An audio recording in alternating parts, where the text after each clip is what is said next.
الحمدللہ رب العالمین والصلاة والسلام علی محمد الامین۔ اعوذ باللہ من الشیطان الرجیم، بسم اللہ الرحمن الرحیم۔ خواتین و حضرات، ہم سورہ ہود کی آیت 30 سے سورہ کا مطالعہ کر رہے ہیں۔ اس میں نوح علیہ السلام کی تقریر شروع ہوئی تھی۔ یہ بات واضح کی جا چکی ہے کہ اللہ کے پیغمبروں کی یہ سرگزشتیں استدلال کے لیے سنائی جاتی ہیں۔ یہ اس بات کو واضح کرتی ہیں کہ وہ لوگ جو قرآن مجید کے اس وقت مخاطب ہیں وہ اس حقیقت کو سمجھیں کہ ان کی طرف ایک رسول کی بعثت ہو گئی ہے، اس لیے اب وہ خدا کی عدالت میں کھڑے ہیں، ان کے لیے فیصلہ صادر ہونا ہے۔ اس سے پہلے کہ اللہ تعالیٰ کا عذاب ان پر آ جائے وہ نصیحت حاصل کریں، اللہ کے پیغمبر کو مانیں۔ اس کے لیے مختلف پہلوؤں سے استدلال کیا جاتا ہے، ریزننگ کی جاتی ہے۔ پھر وہ وقت بھی آ جاتا ہے کہ جب ان کے سامنے مختلف قوموں کی سرگزشت رکھ کے ان کو بتایا جاتا ہے کہ تم کوئی انوکھے لوگ نہیں ہو، اس سے پہلے جن قوموں کی طرف اللہ کے رسول آئے ان رسولوں نے اسی طرح ان کو دعوت دی تھی جس طرح یہ اللہ کے رسول کی حیثیت سے تمہیں دعوت دے رہے ہیں، اور پھر جب ان کی دعوت رد کر دی گئی تو اس کا انجام کیا ہوا تھا، ذرا تھوڑی دیر کے لیے رک کر وہ سرگزشت سن لو۔ یعنی یہ موضوع ہے، اس کے تحت یہ سرگزشتیں سنائی جا رہی ہیں۔ میں نے عرض کیا کہ نوح علیہ السلام کی تقریر جاری ہے۔ وہ یہ کہتے ہیں کہ وَيَا قَوْمَ مَن يَنصُرُنِي مِنَ اللَّهِ إِن طَرَدتُّهُمْ أَفَلَا تَذَكَّرُونَ۔ میری قوم کے لوگوں، اگر میں ان کو نکال دوں تو خدا سے بچانے کے لیے کون میری مدد کرے گا؟ یعنی پیچھے یہ بات ہوئی تھی کہ جب دعوت دی گئی تو لوگوں نے یہ کہا کہ تمہاری دعوت کو کسی بڑے آدمی نے، کسی دانشور نے، کسی قوم کے سردار نے تو قبول نہیں کیا۔ یہی چھوٹے چھوٹے لوگ ہیں، پس ذہن کے لوگ۔ اس کے لیے جو لفظ استعمال ہوا ہے وہ ہے اراذلنا بادی الرائے، یعنی اس طرح کے لوگ ہیں جو اراذل سے ہیں، پس سے ہیں، نیچے کے لوگ ہیں، اور پھر یہ کہ بے سوچے سمجھے جو چیز چاہے اختیار کر لیتے ہیں۔ اس طرح کے لوگوں نے تم پر ایمان قبول کیا ہے۔ چنانچہ یہ اگر تمہارے ساتھ ہیں تو ہم جیسے لوگ، دانشور، سردار، زعماء، یہ کہاں آ سکتے ہیں؟ یعنی یہ ساری بات ہے جو انہوں نے کہی، وہ اس کا جواب دے رہے ہیں، اور جواب دیتے ہوئے یہ کہتے ہیں کہ میں تمہاری خوشنودی کے لیے ان لوگوں کو نکال دوں، یہ کیسے ہو سکتا ہے؟ میں نے تمہارے ساتھ کوئی کاروباری معاملہ کرنا ہے کہ جس کے مفادات کو سامنے رکھ کر میں تمہاری بات مانوں؟ میرا اجر اللہ کے ذمے ہے، میں تم سے کوئی معاوضہ نہیں مانگ رہا، میں تو خیرخواہی اور نصیحت کے جذبے سے اپنی بات تمہارے سامنے رکھ رہا ہوں، اور اس لیے رکھ رہا ہوں کہ مجھے اللہ نے اس کا حکم دیا ہے۔ ان لوگوں کی قدر و قیمت کیا ہے؟ یہ کس درجے کے لوگ ہیں؟ اللہ کا فیصلہ ان کے بارے میں کیا ہوگا؟ قیامت میں اللہ تعالیٰ ان کو کیا مقام عطا فرمائے گا؟ یہ تو وہی فیصلہ کرے گا۔ اور اس پر انہوں نے آخری تبصرہ یہ کیا تھا کہ وَلَٰكِنِّي أَرَاكُمْ قَوْمًا تَجْهَلُونَ، مگر میں دیکھتا ہوں کہ تم لوگ جہالت میں مبتلا ہو۔ تو یہ بات کہہ دی تھی۔ اس کے بعد اب وہ کہتے ہیں کہ تمہارے اس مطالبے کو مان کر اگر میں ان کو نکال دوں تو یہ بتاؤ کہ جس پروردگار نے مجھے اس منصب پر کھڑا کیا ہے، اگر اس نے مجھے گرفت میں لے لیا اور اس طرح نکال دینے پر مجھے تنبیہ کی یا سزا کا فیصلہ کیا، تو کون ہے کہ جو اس سے بچانے کے لیے میری مدد کرے گا؟ تو گویا انہوں نے یہ بتا دیا کہ میں تو اللہ تعالیٰ کی طرف سے کھڑا ہوں، اور اس نے مجھے ہرگز ایسی کوئی بات نہیں کہی ہے کہ فلاں اور فلاں سطح کے لوگوں کو ایمان لانا چاہیے اور وہی یہ سعادت حاصل کر سکتے ہیں، اور اگر کوئی غریب اور کوئی نیچے کے طبقے کا آدمی سامنے آئے تو کسی مسکین کو اپنے ہاں جگہ نہ دینا اور انہی کی خوشنودی کے لیے جو یہ کہیں کرنا، مجھے تو ایسی کوئی بات نہیں کہی۔ مجھے اپنا پیغام پیش کرنا ہے، اور میں جانتا ہوں کہ اگر میں ادنا درجے میں بھی کسی شخص کے اوپر حقارت کی نظر ڈالوں گا تو میرے پروردگار کی گرفت سے پھر تم میں سے کوئی مجھے بچا نہیں سکے گا۔ تو یہ انہوں نے پوری بات گویا سامنے رکھ دی۔ افلا تذکرون، پھر کیا سوچتے نہیں ہو؟ یعنی سوچو اس بات کو کہ میں کوئی دکان لگا کے بیٹھا ہوا ہوں کہ میں تمہارے خیالات کو سامنے رکھوں اور میرے گاہک کس درجے کے ہیں تو کسی اور کو داخل نہ ہونے دوں۔ یہ تو خدا کی بات ہے، خدا کی دعوت ہے، خدا کا پیغام ہے، اس نے سب انسانوں کے لیے میرے سپرد کیا ہے، مجھے یہ پہنچانا ہے۔ پھر اللہ جس کو توفیق دے، وہ نیچے سے کسی کو اٹھائے، اوپر سے کسی کو توفیق دے۔ میرے دروازے تو ہر ایک کے لیے کھلے ہیں اور سب میرے لیے بڑی قدر و منزلت کے مقام پر ہیں۔ آخری فیصلہ اس پروردگار کو کرنا ہے۔ پھر کیا سوچتے نہیں ہو؟ وَلَا أَقُولُ لَكُمْ عِنْدِي خَزَائِنُ اللَّهِ، میں تم سے یہ نہیں کہتا کہ میرے پاس خدا کے خزانے ہیں۔ وَلَا أَعْلَمُ الْغَيْبَ، اور نہ میں غیب کا علم رکھتا ہوں۔ وَلَا أَقُولُ إِنِّي مَلَک، نہ یہ دعویٰ کرتا ہوں کہ میں کوئی فرشتہ ہوں۔ وَلَا أَقُولُ لِلَّذِينَ تَزْدَرِي أَعْيُنُكُمْ لَن يُؤْتِيَهُمُ اللَّهُ خَيْرًا، اور نہ ان لوگوں کے بارے میں جنہیں تمہاری آنکھیں حقیر دیکھتی ہیں تمہاری طرح یہ کہنے کی جسارت کر سکتا ہوں کہ اللہ انہیں کوئی بھلائی دے ہی نہیں سکتا۔ یعنی ان لوگوں کا جو مقدمہ ہے وہ یہ ہے کہ جب اللہ تعالیٰ نے یہ دنیا بنائی ہے اور اس میں ان لوگوں کو اس پستی میں ڈال دیا ہے، کسی کے پاس کھانے کو کچھ نہیں ہے، پہننے کو کچھ نہیں ہے، رہنے کی کوئی جگہ نہیں ہے، اور ہمیں اس نے نعمتیں دی ہیں، وقار دیا ہے، اقتدار دیا ہے، بڑے منصب دیے ہیں، تو اللہ کا فیصلہ تو معلوم ہے کیا ہو گیا ہے۔ تو اب قیامت میں کیا اس سے کوئی مختلف فیصلہ ہو جائے گا؟ یعنی یہ ہے اصل میں استدلال۔ تو اس کے جواب میں یہ کہا ہے کہ میں نے تو تمہارے سامنے ایک پیغام رکھا ہے اور مجھے وہ پیغام ہی رکھنے کے لیے مبعوث کیا گیا ہے۔ میں نے تم سے کبھی یہ نہیں کہا کہ میرے پاس خدا کے خزانے ہیں، میں ان کو بانٹنے کے لیے آیا ہوں۔ یہ میں نے کچھ لوگوں کا انتخاب کر لیا ہے، ان کو میں دوں گا اور تمہیں محروم کر دوں گا۔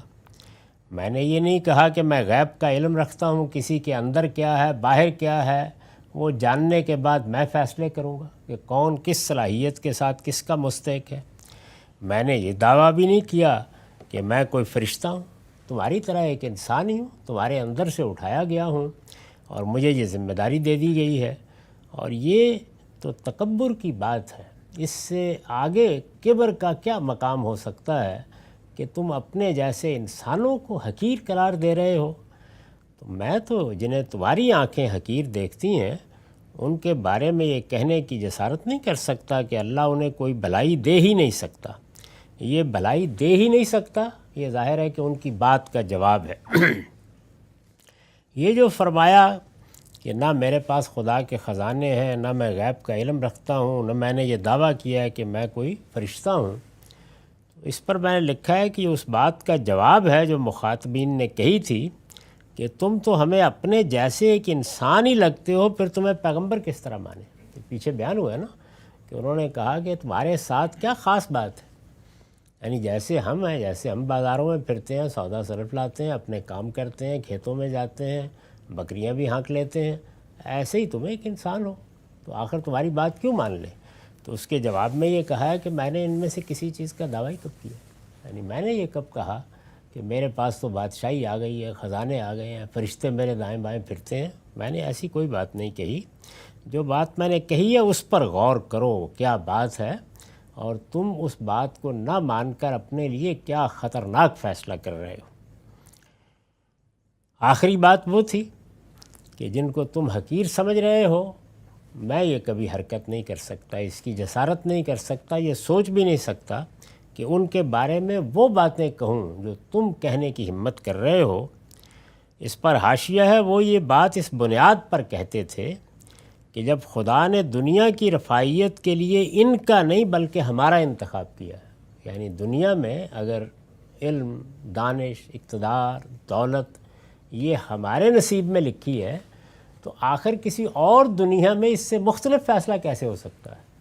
تو دنیا میں انسان ظاہر ہے انہی غلط فہمی میں مبتلا ہوتا ہے، تو آخرت کی نعمتوں کے لیے یہ کس طرح منتخب کیے جا سکتے ہیں؟ تو اس کا جواب دیا ہے کہ یہ میں تو کہنے کی جسارت نہیں کر سکتا، یہ دنیا اس پروردگار نے بنائی ہے، اس کے فیصلے ہیں، کس اصول پر اس نے یہ کیا ہے وہ بتا دیا ہے، لیکن تم اگر اس کبر میں مبتلا ہو گئے ہو اور اس استکبار کے مقام پر کھڑے ہوئے لوگوں کو دیکھ رہے ہو اور اس طرح ان کو حقیر سمجھتے ہو تو یہ میں جسارت نہیں کر سکتا، اس کے نتائج اب تم ہی بھگتو گے جو کچھ تم کہہ رہے ہو۔ جب یہ بات انہوں نے کہی تو فرمایا کہ اگر میں یہ کہوں، اگر میں اس طرح کی کوئی بات کروں، انی اذا لمن الظالمین، میں تو پھر بڑا ظالم ہوں گا، یعنی اگر میں خدا کے بندوں کو حقیر قرار دوں، میں ان پر وہ نظر ڈالوں جو تم ڈالتے ہو، میں اس کبر میں مبتلا ہو جاؤں جس میں تم مبتلا ہو، تو اس سے بڑا ظلم کوئی نہیں ہو سکتا جو میں اپنی جان پر ڈھاؤں گا۔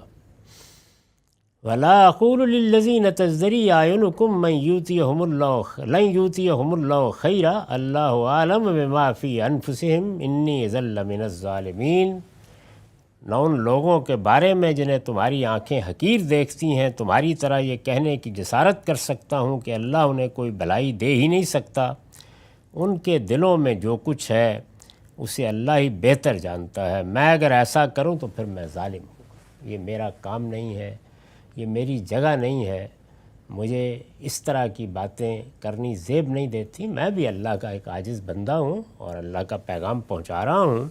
لوگوں کے دلوں میں کیا ہے وہ جان کر آئے ہیں، سمجھ کر آئے ہیں، انہوں نے فی الواقع اللہ کی معرفت پالی ہے، انہوں نے پیغمبر کو پہچان لیا ہے، میں اس سے نہیں واقف، میں نہیں جانتا، مجھے تو ظاہر پر فیصلہ کرنا ہے۔ دعوت پیش کی گئی، وہ آگے بڑھے، انہوں نے اس کو قبول کر لیا، بس میری ذمہ داری یہی ہے، اس سے آگے بڑھ کر لوگوں کی نیتیں دیکھنا اور طے کرنا اور ان کے پیچھے محرکات تلاش کرنا اور ان کی تحلیل کرنا یہ میرے پروردگار نے میرے ذمے نہیں لگایا، میں اگر یہ کروں گا تو انی اذا لمن الظالمین، میں اپنی جان پر ظلم اٹھانے والا ہوں گا۔ قالوا یا نوح قد جادلتنا فاکثرت جدالنا فاتنا بما تعظنا ان کنت من الصادقین۔ اب ظاہر ہے کہ یہ سب باتیں تو بہت ہی معقولیت پر مبنی باتیں ہیں، ایک آدمی اگر سمجھنا چاہتا ہو تو سمجھ سکتا ہے، حماقت پر متنبہ ہو سکتا ہے، کبر سے نجات پا سکتا ہے اور صحیح جگہ پر کھڑے ہو کر یہ دیکھ سکتا ہے کہ یہ کرنے کی باتیں نہیں ہیں کہ تم ہمارے ہی جیسے انسان ہو اور تم نے فلاں کو اپنے ساتھ کیوں لے لیا اور غریب لوگ تمہارے ساتھی کیوں بن گئے ہیں۔ اس طرح کی احمقانہ باتوں کے بجائے وہ چیز جو پیش کی جا رہی ہے اس پر سوالات ہوتے، اس کی تحلیل ہوتی، اس کا تجزیہ ہوتا، اس پہ اشکالات وارد کیے جاتے تو ایک بات بھی تھی، لیکن انہوں نے یہ سب باتیں نہیں کی اور اسی طرح کی احمقانہ چیزیں کہہ دیں، اور جب پھر اس کا جواب دیا گیا تو پھر کیا کیا؟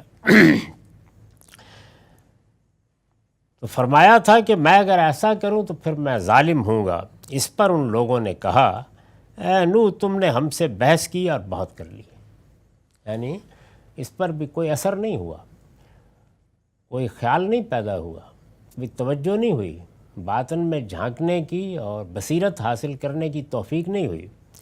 کہا تو یہ کہا کہ اے نوح تم نے ہم سے بحث کیا اور بہت کر لی، قد جادلتنا فاکثرت جدالنا، اب اگر تم سچے ہو تو وہ چیز ہم پر لے آؤ جس کی تم ہمیں دھمکی سنا رہے ہو۔ یعنی یہ بتایا ہے کہ اس مرحلے پر پہنچ کر بھی اگر کچھ ہوتا ہے تو یہ ہوتا ہے کہ اس طرح کے مستکبرین پھر کہتے ہیں کہ تم وہ عذاب جس کا بار بار ذکر کرتے ہو پھر لے آؤ، کہاں لنگر انداز ہو گیا وہ جہاز جس کے آنے کی خبریں دے رہے ہو، پھر اس کو لے آؤ ہمارے پاس، اگر تم سچے ہو تو وہ چیز ہم پر لے آؤ جس کی تم ہمیں دھمکی سنا رہے ہو۔ قال انما یاتیکم بہ اللہ ان شاء وما انتم بمعجزین، نوح نے جواب دیا، اس سے پہلے عرض کر چکا ہوں کہ میرے پاس کوئی خزانے نہیں ہیں، میں کوئی غیب کا علم نہیں رکھتا، میں فرشتے ہونے کا دعویٰ لے کر نہیں اٹھا، میں اپنی طرف سے کسی بلندی مقام پر کھڑا ہو کر خطاب نہیں کر رہا۔ یہ جو عذاب کی بات تم نے کی ہے، مجھے بتایا گیا ہے کہ میں تمہیں کہہ دوں کہ اس کے نتیجے میں، یعنی جو رویہ تم نے اختیار کیا ہے اس کے نتیجے میں یہی آیا کرتا ہے، لیکن یہ بھی میرے اختیار میں نہیں، وہ تو تم پر اللہ ہی لائے گا۔ نوح نے جواب دیا وہ تو اللہ ہی تم پر لائے گا اگر چاہے گا۔ ہاں اتنی بات میں بتا دیتا ہوں کہ ما انتم بمعجزین، اس وقت تم اس کی گرفت سے نکل نہیں سکو گے۔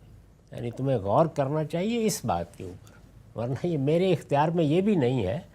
میں تو ایک نذیر مبین ہوں، بس خبردار کرنا، کھلا کھلا خبردار کرنا یہ میری ذمہ داری ہے۔ وَلَا يَنْفَعُكُمْ نُصِحِي إِنْ أَرَدْتُ أَنْ أَنْسَأَ لَكُمْ إِنْ كَانَ اللَّهُ يُرِيدُ أَنْ يُغْوِيَكُمْ۔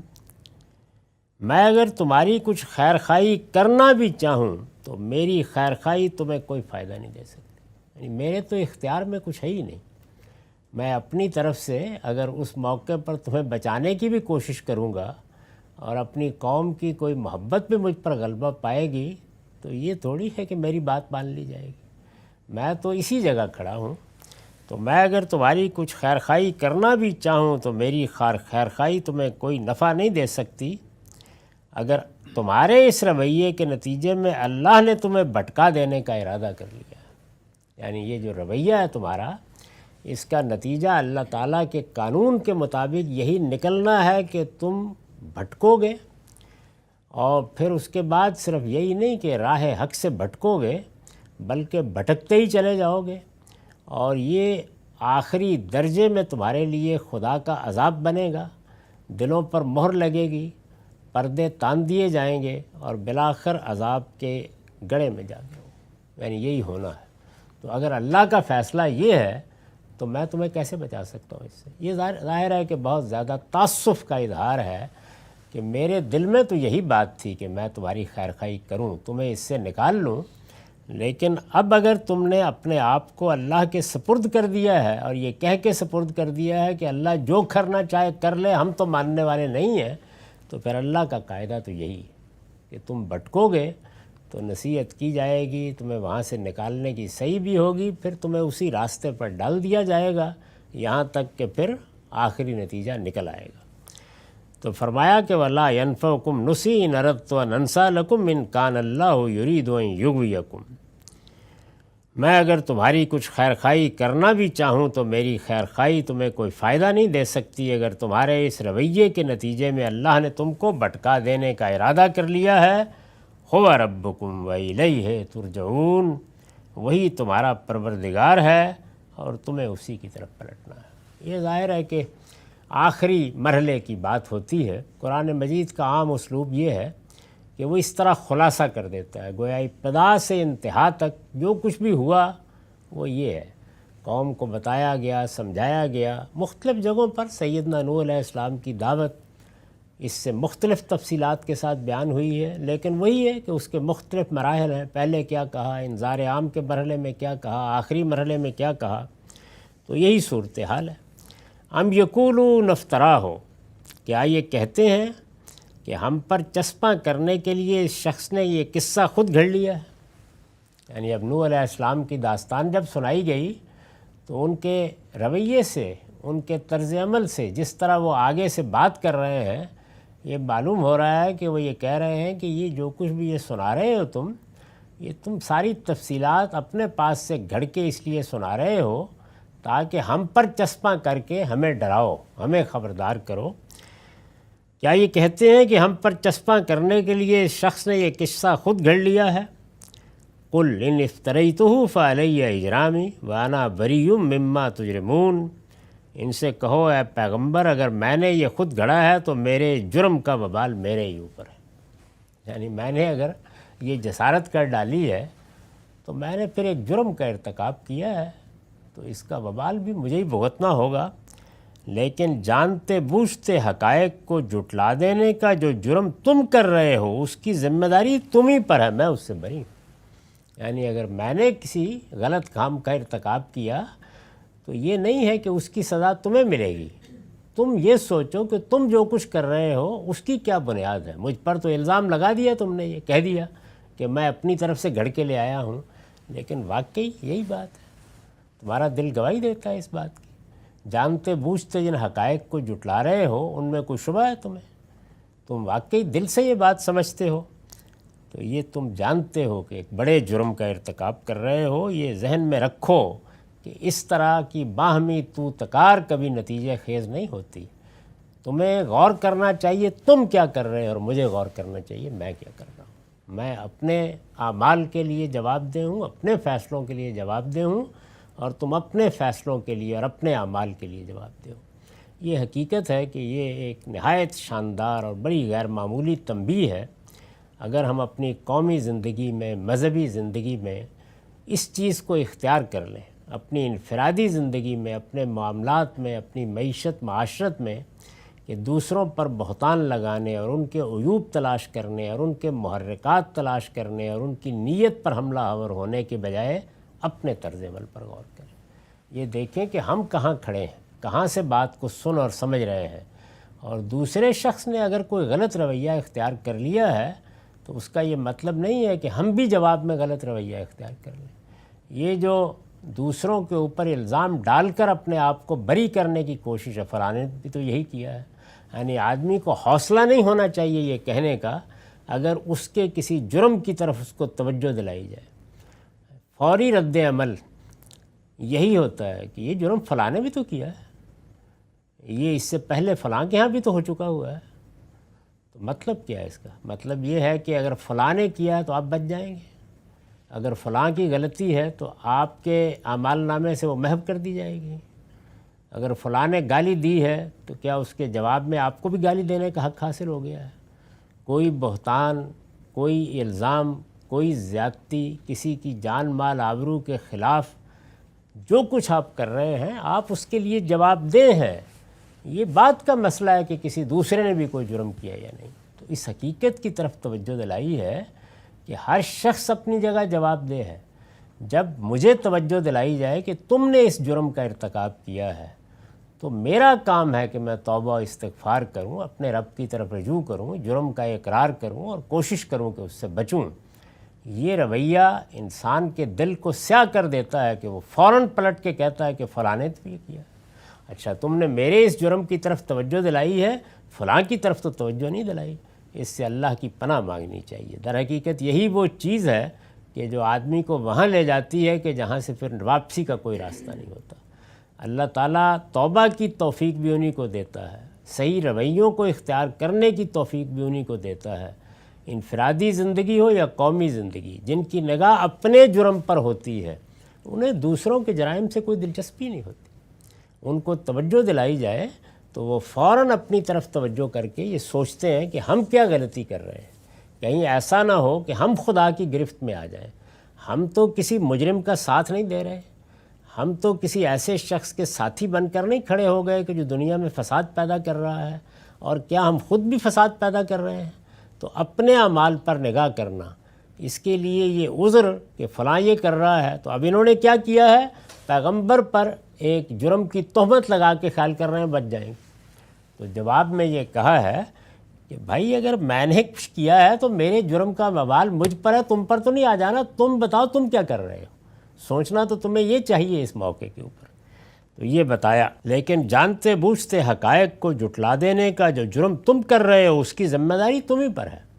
یعنی اگر کسی دوسرے نے کوئی جرم کیا ہے یا کوئی توجہ دلانے والا آپ کے سامنے اس دوسرے کو اس وقت توجہ نہیں دلا رہا تو اس سے آپ بری و ذمہ نہیں ہو جائیں گے.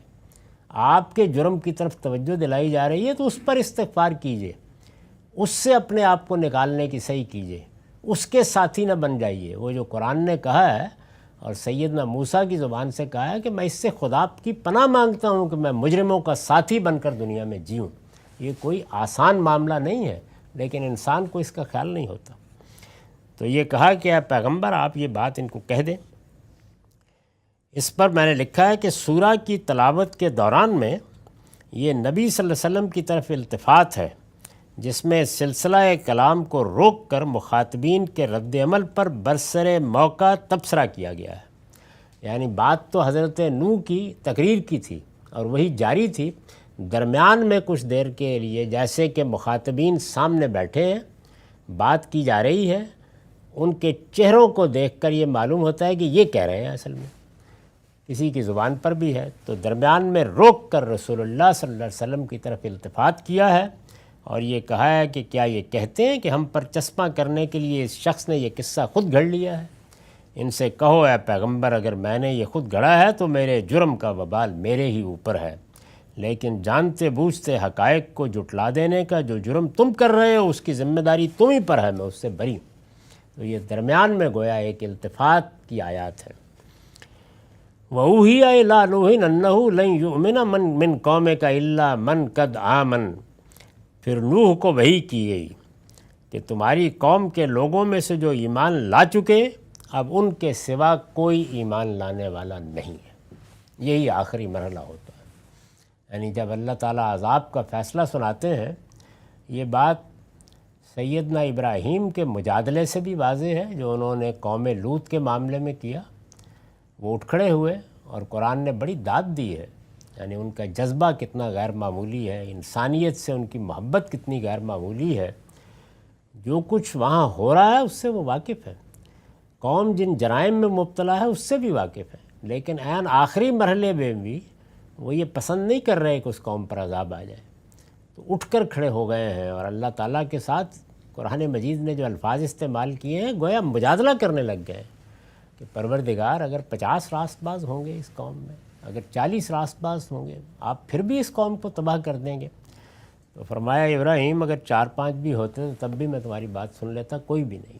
تو وہ آخری مرحلہ اس طرح آتا ہے، یعنی کوئی ایک شخص بھی باقی نہیں رہ جاتا۔ تو وہاں تو ظاہر ہے کہ اجمال سے گفتگو کی ہے، لیکن رسالت مآب صلی اللہ علیہ وسلم کی سرگزشت کے تمام پہلوؤں کو میں نے حال میں جب اس موضوع پر گفتگو کی ہے کہ اللہ کے پیغمبروں کی طرف سے اتمام حجت کس طرح ہوتا ہے اور رسالت مآب صلی اللہ علیہ وسلم کے ہاں یہ کن مراحل سے گزر کر ہوا، تو بڑی وضاحت سے بتایا ہے کہ عذاب کو کس طرح آخری مرحلے تک ٹالا گیا ہے، اور اس میں بار بار یہ بتایا گیا ہے کہ اس کے سوا کوئی وجہ نہیں ہے کہ کچھ کمزور لوگ دل سے تبدیل ہو چکے ہیں، اظہار کا موقع نہیں مل رہا ان کو، ان کی رعایت کی گئی ہے، بار بار کی گئی ہے، یہاں تک کہ حدیبیہ کے موقع پر رسول اللہ صلی اللہ علیہ وسلم کو واپس کر دینے کی وجہ یہی قرآن نے بتائی ہے کہ اس وقت مکے میں بہت سے کمزور لوگ ہیں جو ایمان لا چکے ہیں، دل سے مان چکے ہیں، لیکن ان کے حالات ایسے ہیں کہ وہ اس کا اظہار نہیں کر سکتے، تو ہم آپ کو واپس کر رہے ہیں، اگر اس وقت حملہ ہو جائے گا تو آپ اللہ کے رسول ہیں، یہ بستی بالکل مٹ جائے گی اور یہ لوگ بھی ختم ہو جائیں گے، کچھ باقی نہیں رہے گا، اس میں ان لوگوں کے اوپر بھی یہ افتاد آئے گی، تو اس لیے آپ اس وقت واپس چلے جائیں۔ تو یہاں پر بھی بالکل یہی چیز ہے جس کو بیان کیا ہے کہ یہ ہو نہیں سکتا کہ کچھ ایمان لانے والے ہوں، کچھ سے ابھی توقع ہو تو اللہ تعالیٰ اس طرح کسی قوم کو تباہ کر دے۔ تو پہلی بات یہی کہی، پھر نوح کو وحی کی گئی، وَأُوحِيَ إِلَىٰ نُوحٍ أَنَّهُ لَن يُؤْمِنَ مِن قَوْمِكَ إِلَّا مَن قَدْ آمَنَ، تمہاری قوم کے لوگوں میں سے جو ایمان لا چکے اب ان کے سوا کوئی ایمان لانے والا نہیں ہے، فَلَا تَبْتَئِسْ بِمَا كَانُوا يَفْعَلُونَ، سو ان کے کرتوتوں پر غم کھانا چھوڑو اور اب کیا کرو، ہماری نگرانی میں اور ہماری ہدایت کے مطابق کشتی بناؤ، یعنی یہ وہ مرحلہ آ گیا، وَاصْنَعِ الْفُلْكَ بِأَعْيُنِنَا وَوَحْيِنَا وَلَا تُخَاطِبْنِ فِي الَّذِينَ ظَلَمُوا إِنَّهُمْ مُغْرَقُونَ، ان ظالموں کے حق میں مجھ سے کوئی بات نہ کرنا، اب یہ غرق ہو کر رہے، یعنی اب گویا وہ مرحلہ آ گیا ہے کہ پیغمبر کے لیے بھی یہ راستہ بند ہو گیا کہ وہ کوئی بات کرے۔ وہی مرحلہ نا جس میں ابراہیم علیہ السلام نے بات کرنے کی جسارت کی ہے، ان کو بتا دیا گیا کہ اب کوئی باقی نہیں رہ گیا۔ دوسری جگہ معلوم ہوتا ہے کہ خود سیدنا نوح علیہ السلام اسی نتیجے تک پہنچ چکے تھے، انہوں نے بھی یہ کہا کہ اب تو مجھے ان کی اگلی نسلوں سے بھی یہ توقع نہیں رہی کہ ان میں سے کوئی میری بات سننے کے لیے تیار ہوگا۔